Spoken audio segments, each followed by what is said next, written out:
আমার কোনো ভয় লাগে না। আমি এই আন্দোলনের সাফল্য অর্জন করতে চাই। আমরা একটা শান্তিপূর্ণ আন্দোলন করতে চেয়েছি, কিন্তু ওখানে পুলিশরা এসে আমার ভাইদেরকে মেরে অশান্তিপূর্ণ আন্দোলন করে শুরু করেছে। সেজন্য আমি এখন এই আন্দোলনে অংশগ্রহণ করব।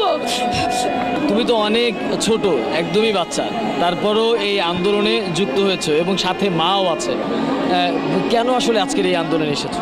কারণ আমার বড় ভাইদেরকে মারা হয়েছে, আমার আবু সাইদকে মারা হয়েছে, রংপুরে আমার বড় ভাই আবু সাইদকে মারা হয়েছে। সেজন্য আমরা একটা শান্তিপূর্ণ আন্দোলন করতে চেয়েছি, তার মধ্যে পুলিশরা এসে আমাদের ভাইদেরকে মেরে একটা অশান্তিপূর্ণ আন্দোলন করতে চেয়েছে। আমাদের কথা তারা গুলি করলো কেন? আমাদের সন্তানদেরকে শান্তিপূর্ণ